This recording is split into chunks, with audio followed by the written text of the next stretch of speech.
No dia 29 de janeiro de 2022, eu estava na segunda série do ensino fundamental e, coincidentemente, o Brasil assistiu o primeiro episódio do laboratório social mais rentável da Rede Globo. Estou falando do Big Brother Brasil, primeira edição. Com seus 12 participantes se degladiando para ganhar um prêmio de R$500 mil. Meu humor é moldado pelo Cacete Planeta. Desculpa. Depois de tantos anos, chegamos à edição 25 do Big Brother, iniciado no dia 23 de janeiro de 2025, com 12 duplas, 24 participantes se digladiando pelo prêmio de R$3 milhões. Você já deveria estar esperando por isso, não é possível. Mais um contrato com alguma agência de influenciadores para realização de propagandas, apresentação de programas, carreira musical se você for minimamente cara de pau e, quem sabe, virar um produto midiático. O Big Brother Brasil é um espetáculo quase que ritualístico. Homens e mulheres sacrificam sua liberdade em nome de telespectadores que decidirão se eles são dignos de permanecerem ou não no jogo. Mas será que antes de entrarem no jogo, essas pessoas eram verdadeiramente livres? A noção de liberdade é tão antiga quanto a noção da predestinação. Veja, por exemplo, esse quadro. Aqui temos a retratação do maior temor grego, as moiras. Bernardo Strozzi, autor dessa obra, retrata a dinâmica do imaginário religioso grego acerca do destino. As moiras, ou parcas em latim, são irmãs que possuem um nobre trabalho, iniciar e encerrar a vida dos seres vivos. Cloto tece o fio do destino, Láquesis mede o fio do destino, esticando-o ou encurtando, enquanto Atropos corta, encerrando o destino. Por trás dessa obra há um entendimento grego de desígnio divino, o que os deuses reservaram para a vida de cada mortal.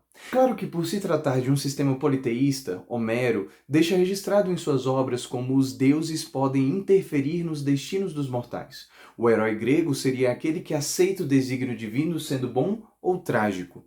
E esse processo de aceitação pode favorecê-lo ou destruí-lo. Tudo dependeria das potências divinas. Essa construção nos leva até as tragédias gregas, tendo como exemplo máximo a tragédia de Édipo Rei. Se você quiser que eu fale de Édipo Rei em um vídeo à parte, comente #Freud é doente. Se alcançarmos pelo menos uns 100 comentários, eu faço um vídeo topzera sobre a tragédia.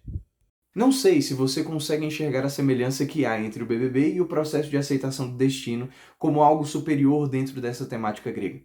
Perceba que o Big Brother, desde o início, tende a afirmar que suas escolhas são pautadas na melhor performance dos candidatos, ou seja, existe um trabalho de estudo a respeito de cada participante e uma certa aposta de como eles se comportarão dentro da casa.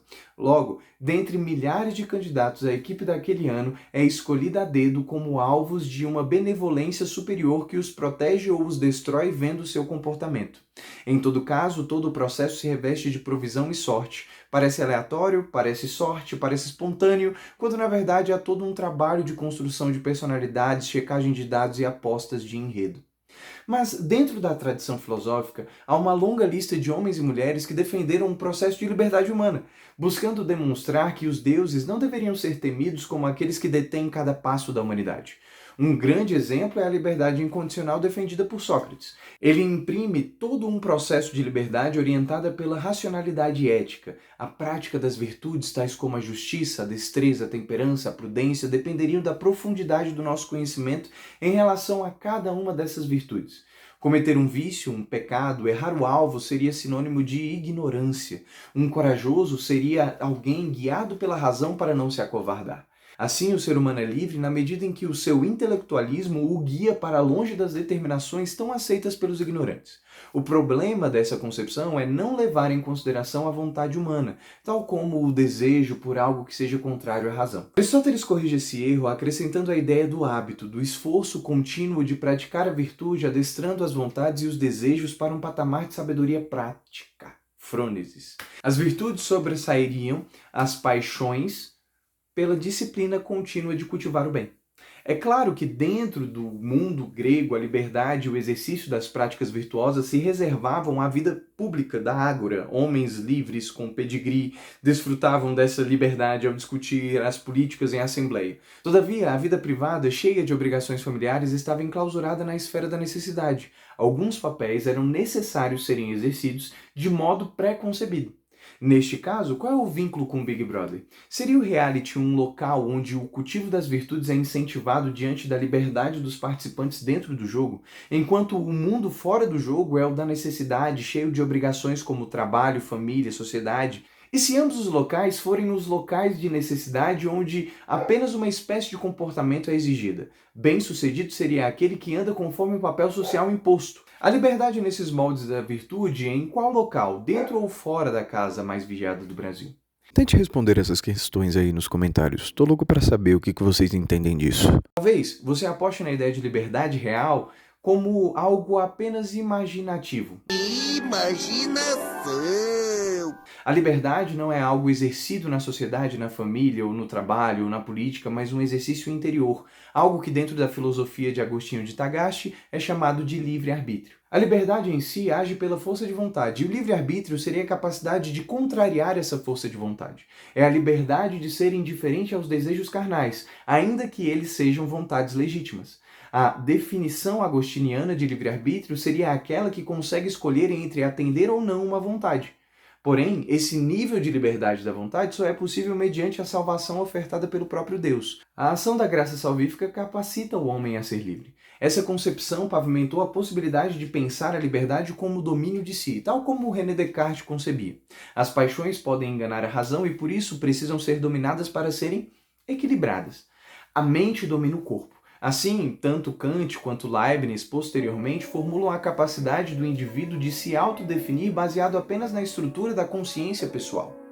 O movimento percorrido da antiguidade até a modernidade é o de isolamento do indivíduo para preservar sua liberdade, antes atributo público e depois atributo privado, isolado mental. Mas e o Big Brother, né? E o BBB? Será que o Big Brother não seria um movimento contrário de público determinando o indivíduo? Afinal, a vida premiada é escolhida pelo julgamento público da liberdade de um indivíduo dentro do programa. Isso não seria um reforço da liberdade virtuosa almejada pelos gregos? E se os participantes só são personagens querendo cativar a audiência, isso não comprovaria uma espécie de manipulação consciente, um personagem que pode se autodeterminar, dominar suas reações e negar suas vontades para exercer o papel diante do público? Certamente nessa discussão a antiguidade perde. Todavia, a modernidade sai ganhando? Também não. Porque todas as expressões e apostas de liberdade consciente estão alicerçadas na concepção de autonomia intelectual, algo que o BBB não pode promover para os seus participantes, já que eles precisam agir conforme uma cartilha de bom jogador determinada por edições e edições que demonstram que o jogo possui um roteiro, ainda que não pré-programado. Se você gostou desse tipo de conteúdo, deixe seu like, compartilhe esse vídeo e se quiser me ajudar na produção de mais conteúdos como esses, temos a chave Pix aqui do canal. Um grande abraço e eu espero muito que você seja feliz.